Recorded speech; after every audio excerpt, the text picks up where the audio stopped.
Hello, happy Easter, and welcome to Movie Night Memories. You must remember this, a podcast that focuses on movies and our favorite memories of them.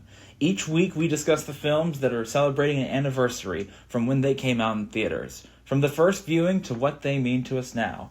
My name, as you know, is Sword Alexander, and I'm joined by the inspiration of this podcast, my mom, Tracey. Hi, everybody. Happy Easter. And this week we're going to be talking about quite a few movies, especially fun ones now that they've released on 420. This is the first Easter that's released on 420 in how many years? I don't know. I remember there was one that was like several years ago. And for all of you who are celebrating right now, please enjoy responsibly. Don't get on the road and just take an Easter bunny home or something.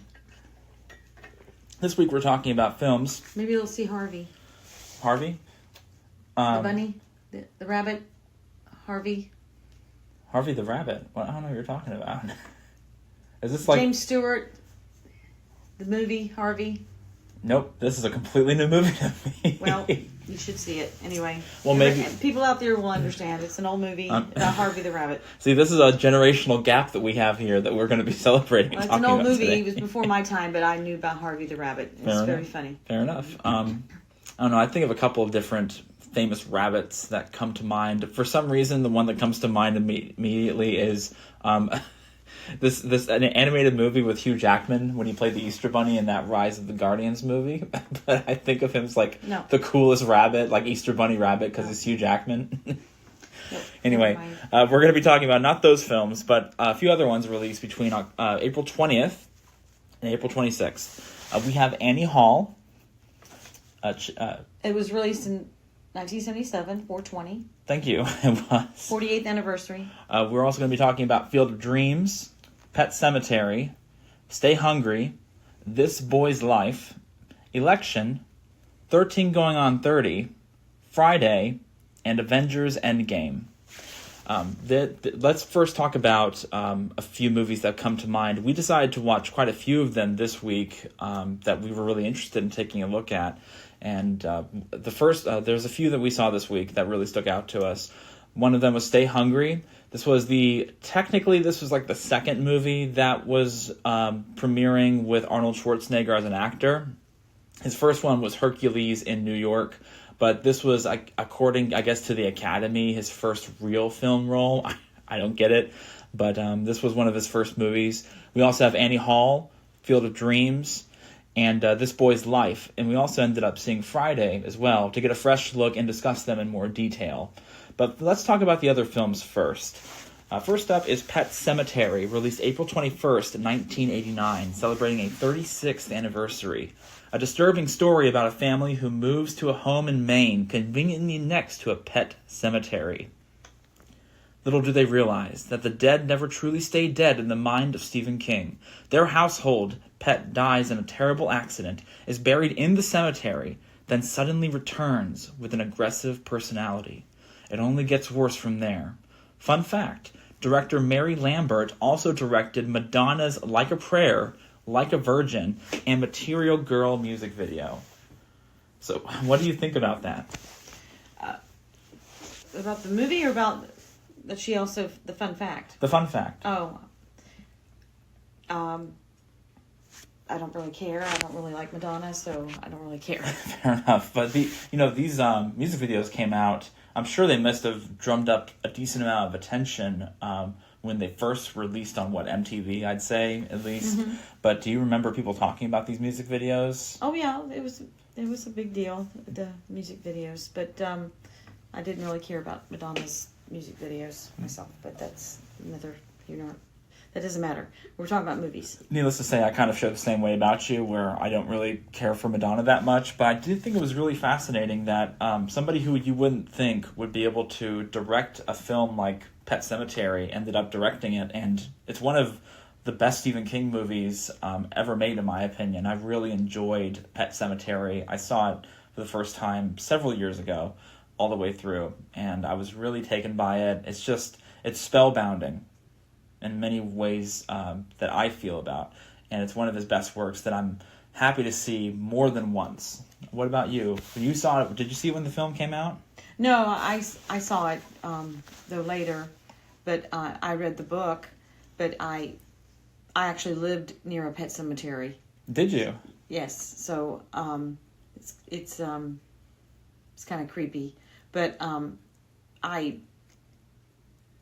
let's just talk about these briefly. But it was an okay movie. It wasn't one of his best movies, to me. I just thought it was a good premise, and I used to make fun of it a lot. Well, I like the way the director really, Miss Lambert really directed this film. I just thought it was very well represented. They did jump scares right to me, where I can't usually stand jump scares, but they did it in a way that was very precise, and it really made you feel like you were in real life rather than watching a horror film. Well, I like some of his other films better, but that's my opinion. Yeah, absolutely. Yeah. So anyway, next up is Election, released April 23rd, 1999, celebrating a 26th anniversary. It tells the story of Mr. McAllister, a high school teacher who holds a grudge against Tracy Flick, an overachiever that hopes to become a student body president. He decides to rig the election in an attempt to teach her a lesson about winning and losing. Fun fact, the original film ending was scrapped,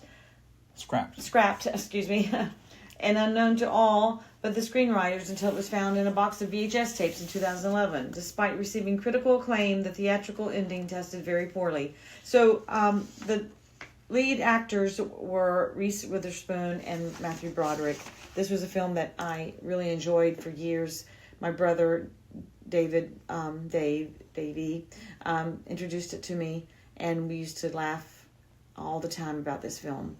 And it was something that we really enjoyed watching together. So that's something about this film that I really enjoyed. I think I first saw this film, I think it was like 2021, or it wasn't too long ago. I think it was right after COVID, right after the quarantine. And it was just one of the films that we were watching while quarantine was still kind of going on at the same time.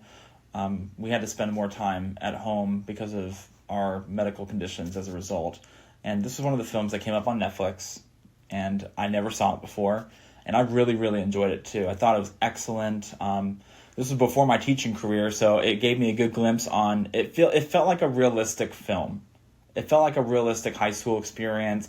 I really like how Matthew Broderick really plays into that immaturity, because he's such a regular adult, but as soon as he sees Tracy Flick, he immediately just downgrades and goes back to this high school kid self, because that's what his personality ends up kind of becoming, where he just holds this very immature grudge against this girl who he believes is just doing too much to succeed. And obviously, it had to do something with his high school career when he was a kid, and how it changed him and really molded him.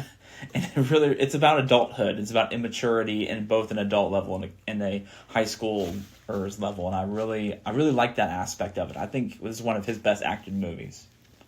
But the ending really surprised me, because I hated the ending. I thought the ending was absolute. Well, actually, no. You know what? I thought it was fine. I really did think the ending was fine for what it was. But something told me it could have been a little bit better.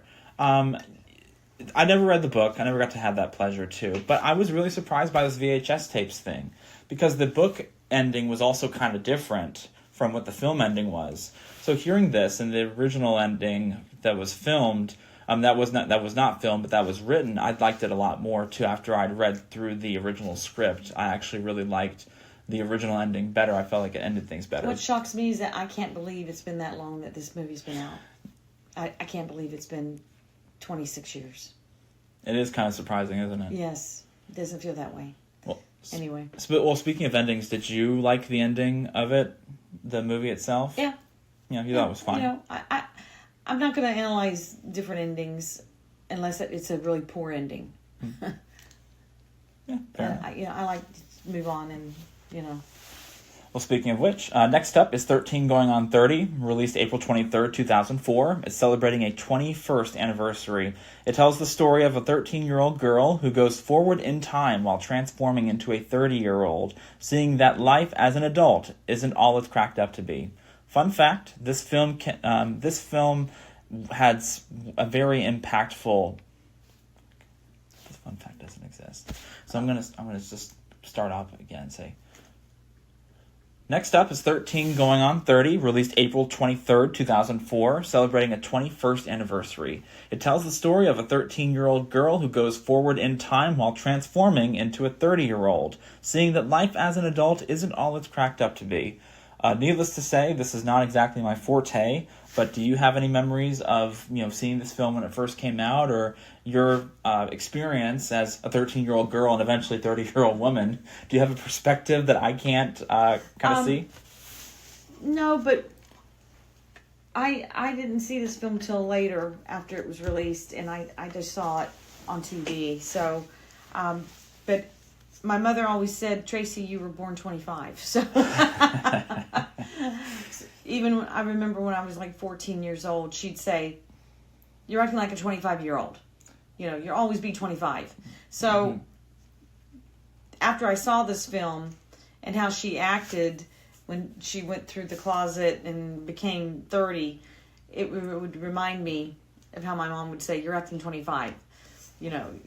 But I had an older sister who was 10 years older than me. So I guess I would try to be like her or something. But it was just the way that I was. She said I was born 25. So I could relate in this movie a lot. I remember seeing this movie a very long time ago. I remember almost nothing about it. I just remember sitting down on a couch and watching it a little bit. And it may have been before my maturity level to really experience something like this, but it's just, I don't know, it's not for me. You don't have to hold a gun to my head or anything to make me watch it. It's not what I'm interested in when it comes to seeing this stuff. I know it's good. I know people like talking about it and referencing the 13 Going on 30 title alone it's like a great, it's a great phrase to use for people for some reason. It's cute for women to watch. It is. It reminds them of things that they can identify with. So absolutely. It's a good chick movie. Yeah. Anyway, last but not least is Avengers Endgame, released April 26, 2019, is the end of an 11-year-old journey as the world's mightiest heroes deal with the fallout of their biggest failure. One miraculous chance to go back in time is solved when Tony Stark cracks the code to time travel. We were just talking about time travel. Mm-hmm. The Avengers team up one more time to right their wrongs and save the universe they swore to protect all those years ago. Fun fact, Marvel hired a theoretical physicist to consult with the story for the time travel sequences. What do you have to say about that? I guess we know what Gloria has to say about that. Well, I haven't seen it since we saw it in the movie theater. Mm-hmm. I'm pretty sure we saw it like the next day. I think it was the next day is when we saw it, but I can't quite recall. We always see Avengers the day it's released. But this time, instead of seeing it in IMAX, we saw it at Epic Movie Theaters. We did? Yes. I think it's because Epic was sold out, and we were something was going on where we had too much going on. And anyway, we don't want to talk about that, but we had a lot going on around that time, which is totally fine. Things do change and happen, and seeing this movie was a really bright moment for me and what we were going through. I remember so much of my moments in life were filled with dread in that sequence, like that time frame. But the one thing I had to look forward to, and I didn't think about this until just now, but the one thing I really looked forward to that gave me a sliver of joy in a world where I really did not feel was giving me anything was that movie. And it really touched my heart. And it reminded me of when I first saw like Iron Man for the first time. And that there's hope again. The movie gave me hope again. And this was, in the midst of a lot of tragedy that we went through. So the beginning of this movie really related to me and what we were going through. So I remember this film very fondly when it came out in theaters. And I saw it a couple of years ago. I've seen it more than once. If you ask me to come to watch it, I would just say, yeah, absolutely. Because it really is a wonderful, fantastic film. We pretty much watched every Marvel movie that's come out since Iron Man up until Endgame in the movie theaters in IMAX because they mean so much to us. And seeing this culmination come together, it's something that so many people have talked about, but, we got Gloria the next day after this was released. Mm-hmm, we did. A little baby girl, our puppy, help go through our loss of our best friend, your godmother, that passed away. Yeah. So this was the reason why we didn't see it on the release date. Yeah, and that's okay, you know. I was totally fine with it because more important things were going on, but at least I had a chance to see it before I got spoiled with things, which is really funny at the end of the day, too. I love this movie. I would easily give it, 5 stars. Is it the best Marvel movie? No. But, God, it does so good and does so much. And it really surprised me about the time travel thing, but it makes sense when you think about it because, so many nerds, so many geeks will pick apart the smallest, dumbest details in the world. And the only movie that I can think of that has pretty much gone off scot-free outside of some really weird geeks talking about it is Back to the Future. But every other time travel movie is constantly ripped apart. So it makes sense that Marvel would have to hire somebody to say, here's how we can make it make sense without these giant geeks just tearing apart this film's quote-unquote plot holes or inconsistencies. It's time travel. It's a comic book movie. Get over it. But I thought it was really interesting that they hired this guy, and he's actually still doing consulting work with other films and sci-fi films in Hollywood. I think it's really interesting. It is. It's very interesting, and it shows how far they'll go to make sure that they produce a great film. All right. That's all the films that we didn't have a chance to watch, but we wanted to at least talk about. So let's move on to the films that we actually got to see this week and discuss in more detail. So first up is Stay Hungry. It was released April 23rd, 1976. It was directed by Bob Rafelson from 5 Easy Pieces. That was his directorial piece. And it was written by Charles Gaines, who did a documentary starring Arnold Schwarzenegger called Pumping Iron. It was also written by Bob Rafelson as well. Also, something for everybody to know about, we're going to be talking about these movies. The ones in particular are Stay Hungry, Annie Hall, Field of Dreams, and we're going to be talking about these films and This Boy's Life and Friday in very explicit detail. So, spoiler alert, don't go watch the movies first if you don't want to be spoiled with them too. But let's talk about Stay Hungry. I doubt many people really saw this movie, especially after when we saw it too. And this was technically Arnold Schwarzenegger's first official film debut. He was a sub-character. Yeah, he's just a side character in all this. But, it really is interesting seeing his acting ability from 1976, and then you see him in The Terminator, and then you see him in the future films that he ends up doing. Conan the Barbarian. And then you see him in more recent films, too, where he really shows off his acting chops. So it's interesting to see his real head start in the first place. You read his memoir. I did. I've read Total Recall, his memoir, and it's an excellent book. I recommend anybody who's even slightly interested in Arnold or have already preconceived connotations about him as a person, you should read his book because it will in some way, shape, and form change the way you really view this man. But this movie was starring Jeff Bridges, Sally Field, and Arnold Schwarzenegger, which it wasn't starring Arnold Schwarzenegger. He was a side character. He was not starring. Mm-hmm. That's a star-studded cast. Jeff Bridges and Sally Field. Yeah. That's crazy. But he was not starring. I don't know why they were saying starring. Mm-hmm. He is not starring in this at all. He was in it, but he was not starring. I could not find the budget for this movie. I feel like it was in his memoir, but I don't recall Total Recall. I don't have Total Recall of what he talked about, but he talked about this film quite a bit because it really was his introduction into actual acting that he was really interested in. But the box office, he did $24.8 million, which that's pretty good for 1976 money. I don't know why, because this film is pretty bad. It's really not that good. I'm sorry to say. The fact that really stood out to me was that Gene Siskel and Roger Ebert reviewed this movie, and Gene Siskel placed this as his top 5 favorite film of the year. It's 5. Craziness. It's awful movie. I can only imagine what movies that they had seen throughout the 70s to consider that's crazy. His favorite. There were some great movies in that year. That's the bicentennial year. Mm-hmm. Bicentennial year of our country. And for them to place this as one of their favorite films is craziness. Mm-hmm. It was poorly done. It was awful. Sally Field was naked in it. She was a She was couple of naked times. in it. She was naked in it. Yeah, and that kind of surprised me to see. But I know why. I know why. Well, yeah, we know why after I did some research. No. I know why. Okay. That's your own opinion.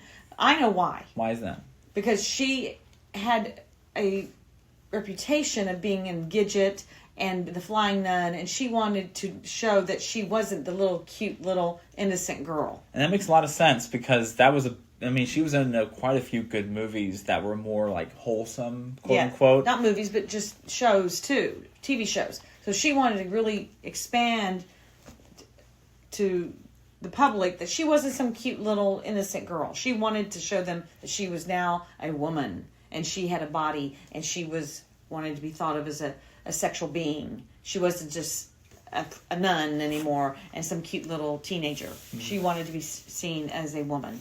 That's why, I think. So she didn't care about showing. And it was the 70s, the wild 70s. That's why, I think. So now's the time where I usually ask you, do you have any movie memories of the film? No, absolutely. Yeah. No, none. Shocking. You couldn't have you would have been like, what, 13 years old when this movie came out? Like, I would not have even suggested that in the first place. No, I would have been 12. So I hadn't been turned 13 yet. So I was 12. I said corrected. So I was 12 and never heard of it. Nothing. So the only reason we watched it is we wanted to see the Arnold Schwarzenegger of it. Yeah, I was really curious. It was terrible. They showed him playing the violin.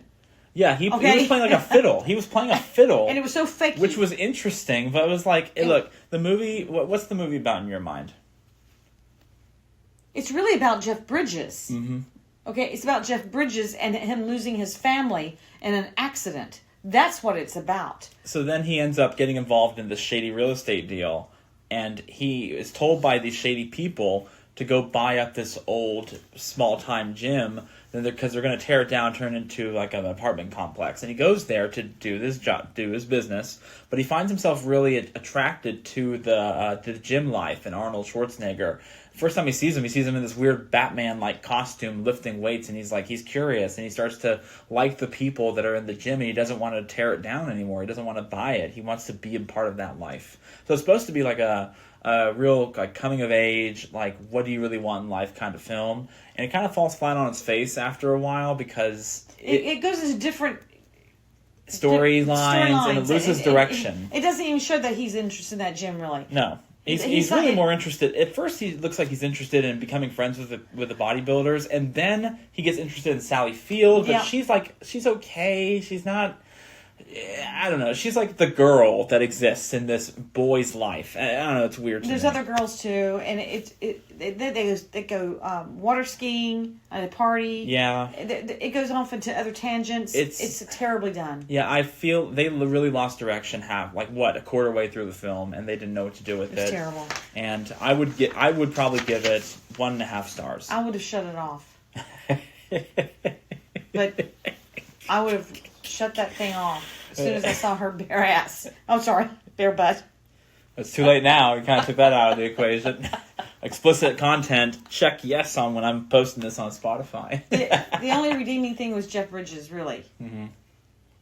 No, Jeff Bridges was There was a fight good. scene. There was a fight scene. Oh my god. The fight scene at the end, that was insane. Because I don't know if they were using real weights, but it looked like they were using real weights and throwing things around. It was intense. It wasn't between Arnold and Jeff Bridges, by the way, but it was a very intense fight. Jeff Bridges is a wild, crazy, like a drug-filled bar owner. Oh my god, not bar owner, the gym owner. But I'm remembering now, like the scene before that movie. It's like, oh my god, awful. We can't talk about it without getting flagged. Just go see it for yourself. It's really no, don't nothing. go see it. Don't go see it.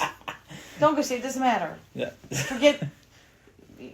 It's awful. So as a funny way of showing like how this movie did compared to others, the biggest films of the year that year were Rocky, A Star Is Born, and King Kong. King Kong was not good. Yeah, Rocky was tremendous. Mm-hmm. So Rocky. Yeah, just go see Rocky. Yeah, go see Rocky instead. Don't stay hungry. Go see Rocky. All right. So next up, we watched Annie Hall. It was directed. It was released on April 20th, 1977. So that's today. It's going to be a big anniversary. It was directed by Woody Allen, and it was written by him and a man named Marshall Brickman, who was a well-known lead writer on The Tonight Show. He did several other things in Hollywood and TV, but his main gig was The Tonight Show as one of the lead writers with Johnny Carson. So this movie is about two people who fell in love, and then their relationship fizzles. I don't think it's about that. Well, what do you think it's about? I think it's about Woody Allen and his whininess. Well, so it's supposed to be about a couple who fall in love, and then they fall out, and then the man, Woody Allen, is supposed to kind of like go over what went wrong. And the entire movie is their entire relationship. But really it's about Woody Allen and his ego and talking about how much he likes having sex with women. Because the entire movie is him complaining about everything in life. It's about his childhood. It's about him. It's about Woody Allen. Yep, and it's about Diane Keaton, who plays the other love interest, the Annie Hall, if you will. But also it shows him in relationships with other women when he's reminiscing on these other women that he's having relationships with, and they all culminate to just him in bed with them for one scene, and then they move on to Diane Keaton again. And it's really... I never liked Woody Allen movies. I saw The Purple Rose of Cairo way back in college, and I thought that was probably the best thing he's ever done, but I liked it fine. It was fine. It was a good movie to me. Good enough. I never liked Woody Allen in his films. This was before I found out about what he had done in his personal life. So I try not to judge the artist with the art, but I never liked the way he did movies. Just never did. It just never appealed to me. And this is a prime example. This movie, Annie Hall, is a prime example about what I don't like about Woody Allen movies. Well, let's go over. It was a very successful film. Mm-hmm. It was talked about everywhere when it came out. I remember when it came out, and everybody was going to go see this film. I was too young to go see it. For some reason, they said, "Oh, you can't go see this film. There's too much, I guess, sexual content." At the time, I was 14 when it came out. Yeah. The budget was $4 million. The box office made $44 million. Mm-hmm. Gene Siskel and Roger Ebert, when they talked about this movie, it really surprised me, especially about Gene Siskel. I see where Gene Siskel's coming from here, but what he said was that he compared the world of Woody Allen to Charlie Chaplin. He was saying that both comedians like to poke fun at the world and each other, and I kind of see where he's coming from, but I heavily disagree with his opinion on... I think he's trying to say how their comedy changed the way that you looked at comedy. But I kind of see where he's coming from, because I'll admit that this film is written very realistically, and I really admire it about that, because it's written very realistically. It feels like it's two people in a relationship. That's what the best thing I can say about that movie is that it's very realistically written. However, I just don't like the way it's directed. I don't like the way it's acted, because it's Woody Allen complaining about stuff. It's like Larry David without all the charisma just taken out of him. That's who Woody Allen is to me, and I can't stand him. I really can't. Roger Ebert, he didn't agree. He didn't say it was one of the best films of the 1970s, because they were talking about an end of the decade list. But he did say that he thinks that Woody Allen might end up becoming one of the greatest directors of all time in the 80s. So he was predicting that he was going to do very well in the 80s, that he just didn't do very good in the 70s. And I can see where he's coming from with that, too.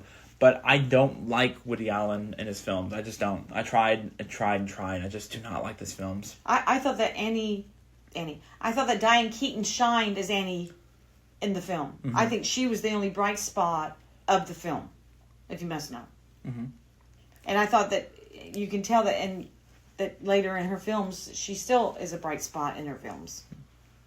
That's the only redeeming thing, that it really introduced Diane Keaton. She was in other films before this, but it really showed that she was a good actress compared to the others in the film. Yeah, I thought she was good. I think she's probably the best one there in the first place. And a couple of parts did make me laugh, but, like I said, I really did not have a good time watching this.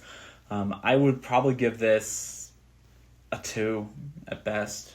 I'd probably give it a 2. I was bored. I was bored when I first saw it. I was bored again. So what would you give it out of 5 stars? What did I say the first time we saw it the other night? 2.5? I think it's a 2.5. I think that's a 2.5. So yeah. and the only reason is because of Diane Keaton. Mm-hmm. So and there were some other things that I liked where they put you in the place of that was unique, of your childhood. Mm-hmm. When he went back to his childhood, and he went back to showing his parents and things in his childhood, and I thought that was unique. I thought that was pretty good too. Yeah. So there were some things about it that were unique at the time. There's some parts that deserve to really stand out when it comes to. It's got some really good moments here, but like I said, it just it didn't appeal to me. It doesn't mean it's bad. It just for people to call it one of the best comedies of all time is ridiculous. Like, there are so few times where you can actually laugh at the movie. It's just so dull and it's boring, and like the witty banter that makes it funny, it's not funny. It's just you're hearing a guy complaining about stuff. He just complains and complains and complains all the time. It's like I said, it's like Larry David without all the charisma. At least with Larry David with Curb Your Enthusiasm, what he's saying is funny because the way it's filmed is really funny too. But Larry David stole from Woody Allen. Absolutely, he definitely had a very big inspiration from Woody Allen, but he made it work really well, and I really give him kudos for that too. Anyway. But one more thing that really surprised me about this movie is that when the Academy Awards came out, this is the 50th Academy Awards. It got nominated and it won Best Picture. Of all the movies that got nominated for Best Picture, this movie should absolutely not have won Best Picture. The other movies that were nominated included Star Wars, like Episode 4 Star Wars. You say what you want about Star Wars. I'm not really a big Star Wars guy, but I'll say it right now. Star Wars should have absolutely won Best Picture. That's a way better movie than Annie Hall is. For them to say, well, but I was really like, I'm not really a huge Star Wars guy, but that was ridiculous to me. There was no reason why it shouldn't have won, especially compared to Annie Hall, because it's just, who talks about Annie Hall anymore? Is it really one of the best comedies of all time? If so, then why don't people talk about it? Because it's not funny. Rant over. So, the biggest films that came out that year, though, were Star Wars. Episode 1 was the biggest film, obviously. It was Lightning in the Bottle. Smoking the Bandit, which we both love that movie. I'm not a big fan of that movie. Really? No. Oh. No, but other people love that movie. I was never a big fan of that movie. I just remember we enjoyed it when we saw it together. I like seeing it with people who love that kind of movie. I'm not a big fan of that movie. That's fine. But Close Encounters of the Third Kind, I love that movie. I've never seen it. I love that movie. We've got to see it. That is a terrific movie. Absolutely. That sounds good, and we can't wait to see it. But let's move on to a film that we enjoyed way more. Let's move on to Field of Dreams. This was released April 21st, 1989. It was directed by Phil Alden Robinson, who did The Sum of All Fears and a couple other movies too. It came out in like the 2000s. I remember people talking about it. And it was written by him too. This was like a passion project for him. This is about a man who moves over to Iowa, whose father was a baseball player, but he ended up kind of cutting ties with his father. So when he ended up moving to Iowa, bought a farm with who would become his wife. They had a kid, and while he was doing his job, just being a farmer, he gets this message, and the message is, do you remember the message? If they build it, they will come. If you build it, they will come. It was, he will come. No, first it's, if you build it, they will come. That's right. And then he says, like, what was that? Who said that? And then he hears the whisper, if you build it, he will come. Then later in the film, then it's a different message. Yes. So he ends up getting in, like, he hears this voice and speaking to him about doing build something. A field. So he ends up building a baseball field, and it nearly cripples his financial situation, but he does it. And then the spirits of famous baseball players come out from the cornfield to start playing baseball, but only he and his family can see it. And it's an incredible movie. It's very inspirational. It's very mystical. It's mystical and magical. There's some weaknesses in the film, I feel, but Kevin Costner's he does a great job in it. The one thing I don't like about it is his leading lady. She gets on my nerves. Yeah, I can see where you're coming from. I didn't have that kind of same feeling, but I definitely get it. You told me you didn't like her in it. I thought she was fine. I think Michelle Pfeiffer should have been it. Michelle Pfeiffer would have been a great choice, but they chose this other lady, and it was fine. Kevin Costner, I usually don't like Kevin Costner that much. I've seen him in Robin Hood. I thought he was pretty good in Robin Hood, but like he's not a Robin Hood. He doesn't have the charm of Robin Hood. I saw him in Waterworld. That was terrible. I don't blame him for that. That was not a. That was a complete dud. Yeah. We saw him in Horizon, the American Story, American Saga. Don't talk about that. We're not going there. That was No. he's We're just talking about this movie. Okay. This was the best acting I've ever seen him do, and that's really saying something. I liked him a lot in this. I thought he was great. He's been in a lot of baseball movies. Mm-hmm. A lot of baseball movies. You can tell he's passionate about it. James Earl Jones is in this. He's wonderful as always. He's great actor. When I first saw this movie in the theater, people were elated. It gave people hope. Okay, this movie gave people hope, and it gave people a feeling of dream. Okay, it gave people a dreaming of tomorrow. It did. It made people feel like wishes do come true. There is an afterlife. People thought, "Oh my gosh, if I will something, it will happen." They did. So, like, you heard this around the water cooler in your workplace? And stuff? No, but I'm telling you, when people came out of that theater, they had a high about them. Mm-hmm. They were like, "Oh my God, oh," and they had this. It was this aura about them when they walked out of that theater. You ever go out of a theater and you're all depressed and sad because you saw a sad, depressing movie? And they walk out. Oh. That was me after a good chunk of these movies that we've seen. Okay, but these people came out. Oh my gosh! You can, if you will it, you can make it. You know, there was a feeling of hope, a feeling of dreams do come true. You can make things, and there's an afterlife, and there's spirit, there's love, there's connection. You can make things happen no matter what. I mean, it really, and people would go out to go see it again and again, and they take other people to go see it again and again and again. And so it was something that made people believe in life and dreams. It made a difference. And so I never talked to you about that when I saw this film. But people would take their friends, they'd take their cousins, they'd take their neighbors, they say, "You've got to see this film." And then they had their own interpretation, just like we got into that argument. What argument? The argument about James Earl Jones when he stepped into the cornfield. Oh. The one at the end. Okay, so in the movie, he ends up... Let's not get into it. But it'll keep people wanting to see the film. Okay. So there's... And about... Why is it that they can step onto the field...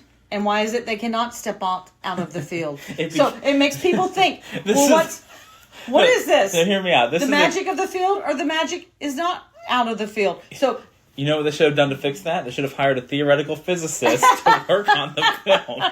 Because it would have solved all the problems. Okay, so it's just so silly, okay? And then another beautiful thing is that Burt Lancaster's in it, and he plays this good old doctor. And so, so it's got some great things in the film, but at the same time it makes you question things. And so people get into arguments about it, and then they go, "Oh, it's just a film."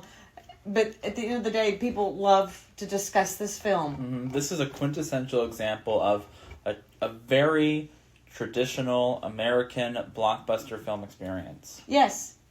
And it opened people's eyes about how important it is to have dreams. Mm-hmm. Okay, it's not full of curse words. It's not wholesome. It's very real, and it respects your time and your money for when you sit down and watch it. And something that I really appreciate about it, something that I still appreciate upon seeing it. I mean, it's very well done. And it shows with the box office numbers too. I mean, this had a budget of $15 million. That's minuscule in 1989. Ended up making $84 million in the box office. That's not counting what it did with home rental sales and video sales. Oh, yeah. I'm sure it made bank off of those sales. And then you found out recently they still have that field. Yeah, the original field that they built it's still there as a museum, and people play games at that park and everything. It's really incredible. That field still lives on. Yeah. So those dreams still live on. Absolutely. It's very just, you got to see it. It really is one of the best films of 1980, probably one of the best films of the 80s. So that same year was Indiana Jones and the Last Crusade, Batman, and Back to the Future Part 2. Those were the 3 top grossing films of that year. And that was a great year for movies. Great year for movies. Year of the decade. Absolutely. Of the 80s, and the 80s decade was one of the best. It was, absolutely. So that's why so many people talk about it. They recreate it on TV shows. I mean, Stranger Things is a prime example, obviously, but there's so many other films and TV shows that try to recapture the 80s. So it's funny I'm sure when it's funny for you when you watch them, because you actually lived the 80s too. What would you give Field of Dreams out of 5 stars? I think I gave it a 3.5 to 4, didn't I? What did I give it? I thought you gave it a 4. A 4? I gave it a 4. I would have given it a 5, probably, if it hadn't had that terrible lead woman. Mm-hmm. She got on my nerves so bad. My biggest problem with the film is that they kept focusing so much on the mortgage and them potentially losing the farm. They spent so much time talking about it. I wanted to finish. I'm sorry. My time as an adult, now that I'm an adult, I feel like I'm watching these scenarios and it's scaring me. So I relate to the adults in that movie. Like when they say we're going to lose the house, I'm scared they're going to lose the house. Now, if I was a kid, I never would have thought about that. I wouldn't care. But as an adult, I think about it and my anxiety gets to me. And it takes away from that magical part of the film that's really important to it. And it really takes it away from it. That's why I would give it a 4 out of 5. Yes. May I speak now? Yes, you can. I'm sorry. I just really wanted to get my point. I know, but but it's just a movie. Okay? It's just a movie. But another thing is, there's a part where he meets the father, mm-hmm. the real dad, and that doesn't play off like it would have. No, it plays it off really weird. They act like the dad doesn't know who the son is, and that doesn't make sense either. That doesn't make sense. He absolutely would have known who his son was. Don't get the sense of it's just a movie. It's that's not it. It's more of in the magical realism of this world, he would know who his son is. Yeah, so he would feel it. There's some things that doesn't make sense. Mm-hmm. Even though it's the Field of Dreams, the things don't play out like it should have played out, and they missed the ball. They missed the ball. You could say they struck out. They struck out. Anyway. We're being very critical. Yeah, so it's funny that we both agree that it was a 4 out of 5. It's missing some critical things, but it's a great movie experience overall. Yeah. So, all right, let's move on to a film that's a little bit less magical and a little bit less fun to watch. This Boy's Life. I like to do that one last. You want to do that one last? Yes. Cool. Let's go into one that I didn't expect to watch, but I thought, let's give it a try. Friday. Now, I saw Friday. Starring Ice Cube and Chris Tucker. This was released on April 26, 1995. It's directed by F. Gary Gray, who did a bunch of rap and R&B music videos, and he ended up doing the movie Straight Outta Compton, which that's a great film, too. So it's celebrating 30 years. It is celebrating 30 years. It's written by Ice Cube and DJ Pooh about their experience living in South Central LA. Their focus is, when I was doing research on the film, they really wanted to make sure that when they were writing a film, they didn't want to do the same old thing that other movies about Compton did, which was focus on gang violence. Although the film does have a gang violence situation in it, he didn't want the film to focus only on that aspect of it and the gang aspect. He wanted to focus on regular life in South Central LA. So he wrote this film about his experience growing up in LA. And South LA, yes. And this was kind of like a funny version of his experience. And I saw this film a few years ago. I thought it was hilarious. I thought it was very interesting. A great take on a different culture that I can never experience. And I really like his aspect of, I don't want to focus on gang violence. I want to focus on what life is actually like. And I really enjoyed it. I thought it was a great film. This was your first time seeing it. Mm-hmm. So I never knew what you were going to experience watching this, because it's not for everybody. It really isn't. But what did you think of it? Well, I didn't get a chance to tell you. Well.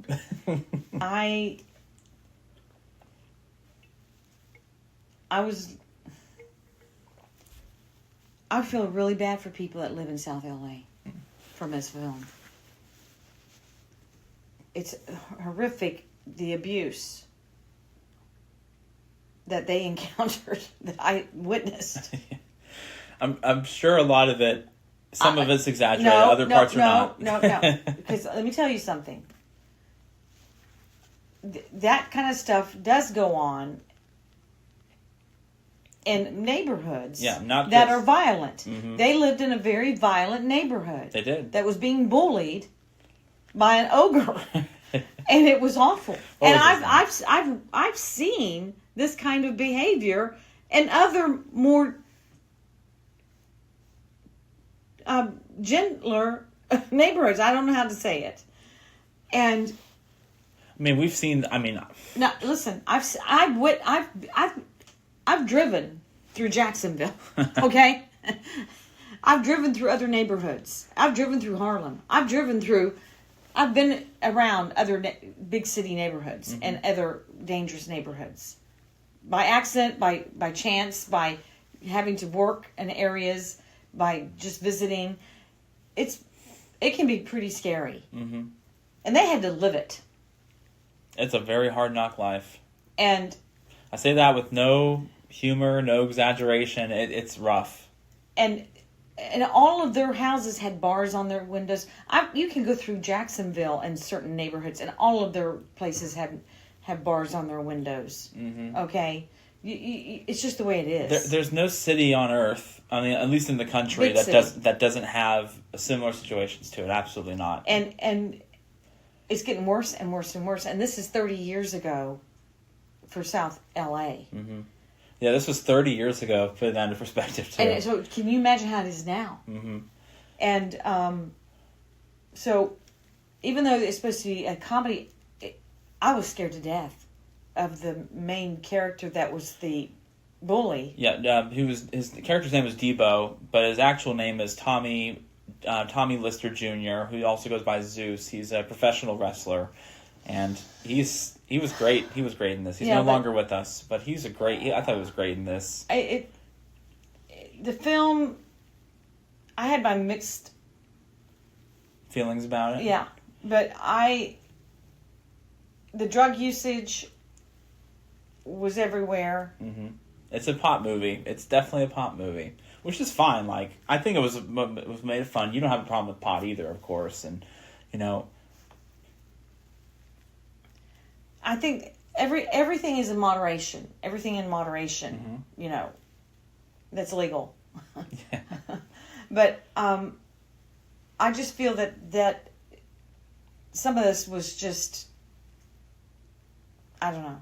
I feel that I feel for these people. So you felt like kind of similar to what I was going through with Field of Dreams, where you're focusing so much on the realistic adult aspect of like the violence that could go up there, the bullying in that neighborhood. It took away from the comedy aspect of it. Yes, yeah. I was focusing on some of this. I was seeing what really transpired and how they were making fun and things. So I was analyzing. Yeah, I was analyzing like what really transpired and how did this all come about. Well, I do think it's pretty funny how like you're doing the same thing that I did when it comes to it, but with two different movies. Because I focused too much on the realistic aspect that they're going to lose this farm because this man built a baseball field. Well, I was doing that too. You kept talking about how much lights they were paying for. Okay, let's go back to that for a second. Yes, they spent thousands of dollars on these giant stadium lights. They had absolutely no reason. Well, no, I kept thinking, turn off the lights. Turn off the lights. Yes, they kept them on all night. Even when the people weren't there, they kept them on. Like, no wonder your power bill's killing you now. Okay, we're going back to the Anyway, Friday. So Friday. So it was not my kind of film because I was scared to death somebody was going to get killed. Yep. And they did have drive-by shootings. They did. Okay, they did have drive-by shootings. Over $200. Yes. Over $200. Over $200. But nobody died. Everything was good. At the end of the movie, it ended. And it was fine. But you saw people get pulverized. Yes, you did. Okay? I was scared to death. And I get so into movies. Yes, you do. I don't think, people don't realize how much you get into movies where you're gonna... I'm inside that movie. Yeah, you feel like you're actually there sometimes, and it's crazy to watch some of these movies. So, and that little young guy that was my gold chain from my grandma. My gold chain from my grandma. My grandmama took me that ring. That gold chain. And I was like, oh my God. He's somebody give that chain back from his grandmama. I just love that, my favorite part of the movie is always, every single time it cracks me up, seeing that big hulking monster, Debo, riding on his little bicycle, twing, twing, twing, twing, and, it always cracks me up. Always. Because he's got this big old snarl mean look on his face. I don't know why they wouldn't get some big dog to go after it. I'd get some big, mean dog. Oh, my God. Oh, my God. Oh. Maybe you got rid of that. Maybe you got rid of all the dogs. That's probably why. Oh, my God. Oh, man. What would you give 5 stars? I'd give it a 3, 3.5. Mm-hmm.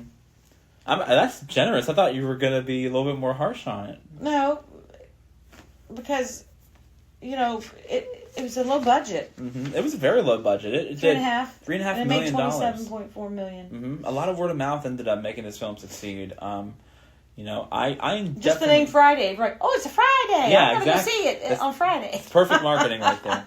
I didn't see the other Friday movies because there's 2 other ones that came out. I thought it was. I really did enjoy it. I could see it a couple more times. It's not a great movie. It's a good, fun time. I think it's very funny. It's very funny in pieces. Chris Tucker is hilarious in this.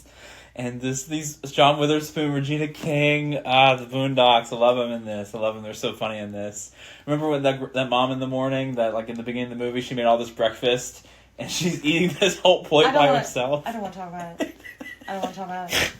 So I really enjoy it. I give it a 3 as well. There's parts that need to be better, but I actually would give it a 3.5. I thought it was very creative, in a very good sense. It's hard to make a comedy out of Compton, so I think they did a really good job putting that together. Last but not least, we're going to be talking about This Boy's Life. It's a very intense movie. It's a drama. It's really something else, to say the least. I don't know. It's hard to talk about. Who's in it. So it's got Leonardo DiCaprio. What's her name again? Something Durbin? Ellen Barkin. Thank you. And Robert De Niro. Yes. So the main ones I wanted you to say was Leonardo DiCaprio made his film debut, as well as Robert De Niro made his film. I'm just kidding. No, Robert De Niro's in it, and it came out in 1993, April 23rd. Yes, and it was directed by Michael Caton Jones, who did Doc Hollywood, and it was written by Robert Getchell, who did Stella and Mommy Dearest. I don't know those movies. I'm sure you have some. Mommy Dearest is about Joan Crawford. It was the memoir about Joan Crawford, which is a very explicit book about how she was abusive. Gotcha. Well, this is a pretty intense movie. It's about abuse. It's about a family dealing with it and getting involved with another family of people who are being abused by this one man. And it's not something that... It's about a mother who had a son. She remarried, and the son gets abused by the stepfather. Extensively. Verbally and physically. And he acts out a lot because of his broken home environment that he's been in with his mom, where he thinks he can get away with anything, and he never had a proper father figure to raise him and show him what a true man actually is. So he gets involved with the wrong crowds a lot, and it's just a very intense, but it's an incredible film to watch. When I first heard about this film, I thought it was about Boy Scouts. Because they advertised it with Boy Scouts everywhere. When I first saw this film coming out, I had seen this young man on Growing Pains, and I knew he was a good actor. And they all talked about this new Leonardo DiCaprio was going to be a great actor, and he was going to be something one day. Okay? And they would show the commercials, and he'd be in a Boy Scout outfit. And I knew Robert De Niro was in the film, and I couldn't stand Ellen Barkin. I never had liked her. I always thought she was overrated. So I never went and saw the film, and then I saw it one afternoon. I never saw the beginning, and I was shocked. at the abuse that I had witnessed 3/4 of the film. I never saw the very beginning. So I thought it was going to be, when I first saw it advertised, I thought it was about Boy Scouts and how they were together and they got together and were Boy Scouts together. I didn't know what it was about. Mm-hmm. So when I saw it, it shocked me. And Robert De Niro did play an excellent acting in it, but it was so shocking. And it was terrible for me to witness because I had already been through an abusive relationship. So it was hard for me to watch.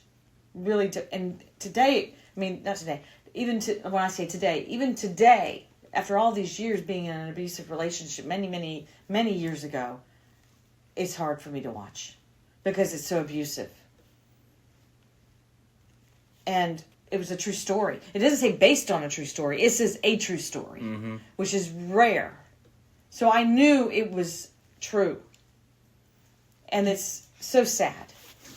And for any mother to allow their child to go through what that child went through is wrong. And I blame the mother. And that's what really pained me. And so for me to see this again and to have my son see it, it was very hard for me. You have no idea. Because I know how abuse is. And it starts verbally, and then it goes into physical. And it's very painful. And it will never leave you. That pain will never leave you. It's one of those movies you have to be careful about getting into, because if you've been through situations like what my mom is describing, that this movie's very realistic, and I'm sure it was painful for not just the actors to go through, but the people who were making it too, because these are the kind of stories that have to be told. That way you could understand and learn for yourself and how it applies to your life. It's life imitating art, imitating life, imitating art. It's an incredible movie. It's nothing that I never want to see again. It's just because it's that realistic. But if you don't tell these stories, it will never stop. Exactly. This abuse will never, ever stop. And these people have got to be stopped. Did you see this movie when it came out? No, I told you. I didn't see it because they were advertising it like it was about Boy Scouts. Right. It sounds like that. But this boy's life. It sounds like it's about some great boy's life. Mm-hmm. And it wasn't. And so when I saw it one afternoon, I said, oh, this is that movie about that boy that was on Growing Pains. And I wanted to, and I said, they said it was such an incredible movie. And when I saw, I was all by myself. It was some rainy afternoon, and I was in shock. Did anybody talk about the movie when it did first come out in theaters, though? Like anybody around your family or anybody at all? Nothing. No. It only made $4.1 million. Mm-hmm. So they didn't market it right. So it probably flopped. They marketed it wrong. They had them showing them in Boy Scouts. Mm-hmm. Nobody watched it. And maybe because it was so painful, nobody went to see it. Mm-hmm. I couldn't even find the budget for it, but I tried looking on different websites for it. Nothing, could not find it. So it's just everybody's different, different experiences and research and whatnot. The acting alone, I would give it a 3.5. But there was things in the movie that they did not touch upon that they should have touched upon, that we discussed at length. Mm-hmm. That they should have touched upon. Why was it that he wrote this book? He wrote a book or short story. He ended up becoming a writer and a short story writer. By he, you're talking about the main character. Leo DiCaprio. No, not Leo DiCaprio. The character he was playing. Yes, that's what I'm saying. Not Leo DiCaprio. Toby, that's his character's name. Toby. The real guy that he played. So the real guy, he's a real troublemaker. He constantly gets expelled, suspended from schools. And I talked about this for the story. He constantly gets expelled. He constantly gets in big trouble from schools. He ends up getting into a prep school that he also gets in. They say at the end of the movie, he gets expelled from that prep school, joins the military, goes to Vietnam, comes back, and we don't know if he joins. Maybe he got. He said he enlisted. Oh, did say he enlisted? It said he enlisted. Oh, okay, he enlisted. Okay. So he went to go fight Vietnam. He came back, and he became this best-selling author. It's like, wait a minute. This kid was getting Fs. He wasn't even going to school. He was skipping school.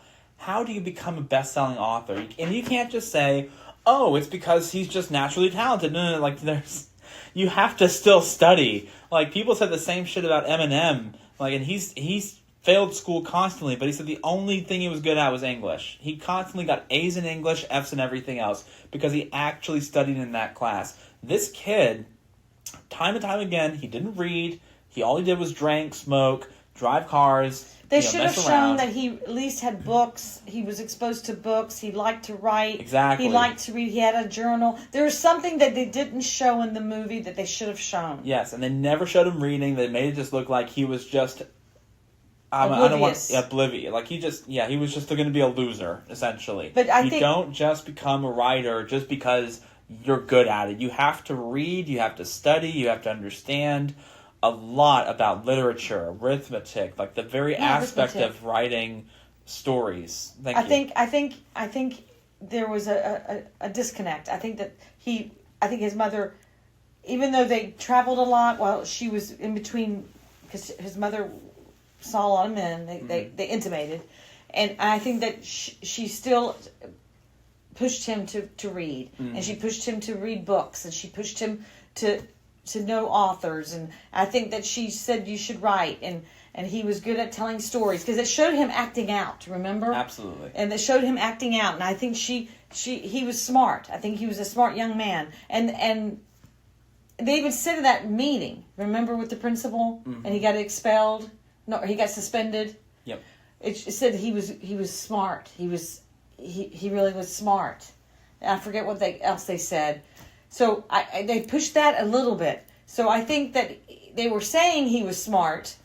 But they didn't show it at all. But they didn't show him with books. They didn't show him reading. They didn't show him writing. No. They didn't show him with a journal. So there was a disconnect. But I'm sure that... In reality, he probably did do a lot of reading, because that's how you become a good writer. You read a lot of books. And so there was a disconnect in there. Uh-huh. And he also liked Elvis. They showed him with Elvis hair style. Mm-hmm. They showed him with the tough, 50s look and the jeans and the jacket and stuff. So he liked music, and he copied, and he probably watched a lot of TV, and he liked music. And when you have that kind of thing and you pick up on popular culture, you probably love that kind of thing. So he followed trends. Mm-hmm. So you just assume.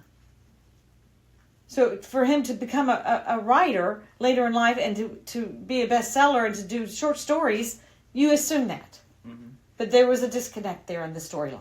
Yeah, and that's why I would give it probably. I would say, like, this movie, I don't think it was written particularly well. I don't think it was. It really felt like I was watching a TV movie, and if it weren't for the star-studded cast, absolutely stellar acting. If it weren't for that stellar acting, I thought it would have been just a dud. I give this, on the acting alone brings the score up for me, but I would give it a 3 at the most.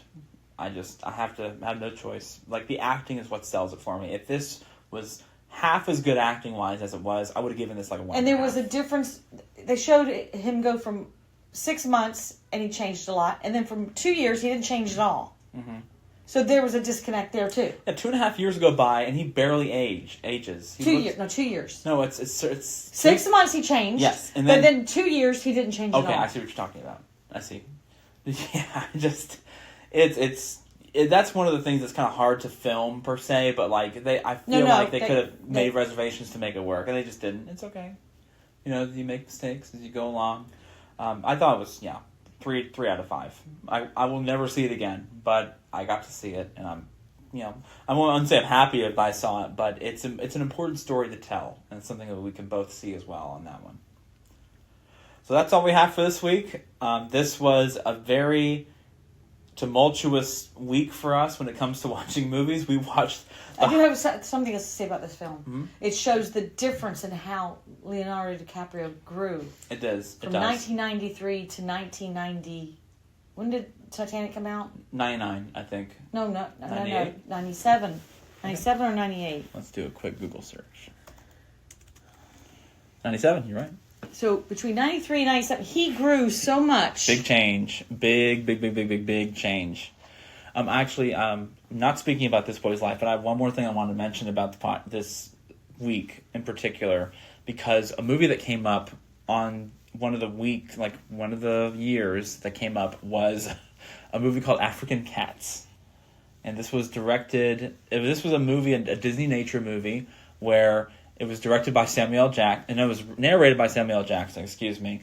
And it's a Disney nature film. It's a nature documentary about African cats. And this is one of my favorite stories in history when it comes to movie theater stories. You're rolling your eyes right now. I don't care. I love talking about this. So a long time ago, back in 2013? This is 2013. Go ahead. Okay. I don't know why you're rolling your eyes. Go ahead. It's a great story. It's one of the funniest things you've ever done. We went to go see The Lincoln Lawyer. We were coming back from, I think it was Miami, and we don't know why. We don't know exactly why we went, but we were coming back from Miami, and we decided to see. I don't know why it was. It was in 2013. It couldn't have been 2013. The Lincoln Lawyer came out. I think it was 2011. It was 2011. That's it. So we went to go see The Lincoln Lawyer.